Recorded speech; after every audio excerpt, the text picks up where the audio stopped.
त्याला वाटेल त्याच्यावरती खुनाचा आरोप करणं, त्याला वाटेल त्याला माणसं मारायला लावणं आणि त्याला बाहेर काढणं, या पद्धतीचं काम आहे वाल्मिक कराडने केलेलं. त्याच्यामुळे वाल्मिक कराड शिवाय हे कुणी करू शकत. वाल्मिक कराड आणि त्याला जे मदत करणार त्याचे जे आका आहेत त्या आकांचं हे सगळं काम. याच्यामध्ये बाळा बांगर यांनी जे पोलिसांसमोर स्टेटमेंट दिलंय त्या स्टेटमेंटमध्ये त्यांनी श्री कराड, वाल्मिक कराड आणि त्याच्या जवळची 6 लोक यांचं नाव घेतलेलं आणि ते पोलिसांकडे रेकॉर्डवर आहे. म्हणजे ज्या बाळा बांगरच्या समोर ही सगळी घटना घडली ते बाळा बांगर आज माध्यमासमोर आणि सिस्टम समोर येऊन बोलतायत.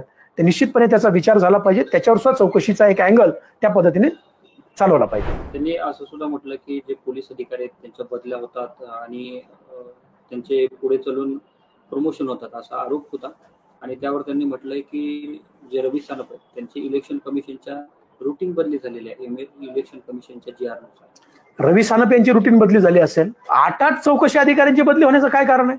पण आमचं तर म्हणणं असं आहे की रवी सानप यांचे CDR काढावेत, एक ससाने नावाचा API त्याचे CDR काढावेत, त्या काळात काम करणाऱ्या सगळ्या अधिकाऱ्यांचे परळी पोलीस स्टेशनचे CDR काढावेत. कोण कुणाला किती प्रेशराईज करत होतं आणि कोण कुणाकडून काय काम करून घेत होतं येऊ द्या समाजाच्या समोर. हे अधिकारी बदलणं या सगळ्या गोष्टींवरती कुणाचा दबाव? या सगळ्या गोष्टीमध्ये दबाव हे वाल्मिक कराडच्या सिस्टमचाच होता ना. याला काही बाहेरची माणसं कुणी आहेत? तुमच्या माझ्या हातामध्ये थोडं आहे की एखाद्याची बदली करून आपण टाकू शकतो. हा वाल्मिक कराडच आहे की ज्यांनी गेले 5 वर्ष बीडचं पोलीस दल हे घर गड्यासारखं वापरलं. त्याला वाटेल त्याच्यावरती खुनाचा आरोप करणं, त्याला वाटेल त्याला माणसं मारायला लावणं आणि त्याला बाहेर काढणं, या पद्धतीचं काम आहे वाल्मिक कराडने केलेलं. त्याच्यामुळे वाल्मिक कराड शिवाय हे कुणी करू शकत. वाल्मिक कराड आणि त्याला जे मदत करणार त्याचे जे आका आहेत त्या आकांचं हे सगळं काम. आता पोलीस परळीमध्ये दाखल झाले, स्पॉट्स पंचनामा करते, SITचं पथक, पंकज कुमावत आले, त्यामुळे आता वाटतंय कुठेतरी तपासाला 100. कसं आहे की पंकज कुमावत साहेब हे जे आहेत अत्यंत प्रामाणिक ऑफिसर आहेत. म्हणजे या महाराष्ट्रामध्ये अनेक अधिकारी असताना, जिल्ह्यात IPS दर्जाचे अधिकारी असताना सुद्धा स्वर्गीय महादेव मुंडेंच्या कुटुंबाची मागणी होती की आम्हाला पंकज कुमावत साहेबासारखा अधिकारी हवा. कावत साहेब अत्यंत प्रामाणिकपणे काम करतायत, पण काही कामामध्ये त्यांना जी वाल्मिकनी जी सिस्टम बसवलेली पोलीस मधली ती सिस्टम अडचणीची ठरत होती. संतोषजी साबळे साहेब अत्यंत प्रामाणिक अधिकारी आहेत. यांना मुख्यमंत्री महोदयाकडे आग्रह करून या कुटुंबाने आम्ही सगळ्या लोकांनी मागून घेतलं. आता कुमावत साहेब आलेत, निश्चितपणे याच प्रकरणातले नाही तर स्वर्गीय बापू आंधळे प्रकरणातले सुद्धा खरे आरोपी हे गजाआड होतील आणि जे खोट्या लोकांना जे गुंतवलंय ते निश्चितपणे बाहेर येतील. महादेव मुंडे प्रकरणात कराड कुटुंबातील सुशील श्री कराड कोण याच्यामध्ये आहे आणि ते मध्ये जाते असं? याच्यामध्ये बाळा बांगर यांनी जे पोलिसांसमोर स्टेटमेंट दिलंय त्या स्टेटमेंटमध्ये त्यांनी श्री कराड, वाल्मिक कराड आणि त्याच्या जवळची 6 लोक यांचं नाव घेतलेलं आणि ते पोलिसांकडे रेकॉर्डवर आहे. म्हणजे तो काही मीडियाला बोललेत बाळा बांगर आणि निघून गेलेच नाही, पोलिसांकडे रेकॉर्डवर आहे. त्यांनी हेही सांगितलंय की मी 164चा जॉब द्यायला तयार आहे आणि वेळ आली तर माझी नार्को सुद्धा करा. म्हणजे ज्या बाळा बांगरच्या समोर ही सगळी घटना घडली ते बाळा बांगर आज माध्यमासमोर आणि सिस्टम समोर येऊन बोलतायत.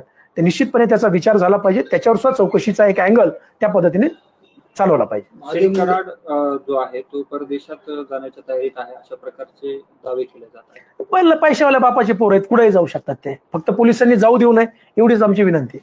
महादेव मुंडे हत्या प्रकरणात काही लोकांची चौकशी झाली, त्यांना नोटीस देऊन सोडलं गेलं. मात्र याच्यामध्ये वाल्मिक कराडच्या 2ही मुलांची चौकशी झाली अशी माहिती आहे किंवा सूत्रांनी माहिती दिलेली आहे. मात्र त्यांना नोटीस देऊन सोडलेलं आहे. पोलीस यंत्रणा कशा पद्धतीने काम करते आणि संपूर्ण चाललेला तपास आणि गेलेला वेळ याबद्दल तुमचं काय मत आहे? कुमावत साहेब काल SITच्या माध्यमातून बीडमध्ये दाखल झालेत. आज त्यांनी कामाला सुरुवात केली. आता जी काही चौकशी होईल, ज्या लोकांना चौकशीला बोलवलं जाईल, निश्चितपणे त्याच्यामध्ये एक फायनल रिझल्ट आपल्याला मिळेल आणि आपण कुमावत साहेब काय करतायत याची आपण वाट पाहिली पाहिजे. कारण ते आजच कालच आलेत आणि आज त्यांनी कामाला सुरुवात केली आणि कुमावत साहेब ज्या पद्धतीने काम करतायत निश्चितपणे आम्हाला विश्वास आहे की कुमावत साहेब यातील खरे आरोपी गजाआड घालतील. सोशल मीडियाच्या भाऊ गर्दीत विश्वासार्हतेने चकाकणारे नाव म्हणजे लेट्सअप मराठी. सगळ्यांना, सगळ्या नागरिकांना ती स्पीच, ती लेट्सअप वरील मुलाखती म्हणजे विचारांचा खजिना. त्यानंतरच्या निवडणुकीमध्ये मला सोडून गेले. बातम्या केवळ वस्तुस्थिती सांगणाऱ्या, न प्रोपगंडा, फक्त जनतेचा अजेंडा. क्योंकि आने वाला कल जाने वाला है, जाने वाला कल आने वाला है. राजकारण, मनोरंजन असो की क्रीडा क्षेत्र, महाराष्ट्राची स्पंदने संवेदनशीलतेने टिपणारे माध्यम म्हणजे लेट्सअप मराठी. जगासोबत एक पाऊल पुढे राहण्यासाठी लेट्सअपचे ऍप, सोशल मीडिया आणि वेबसाईट सोबत कनेक्टेड रहा.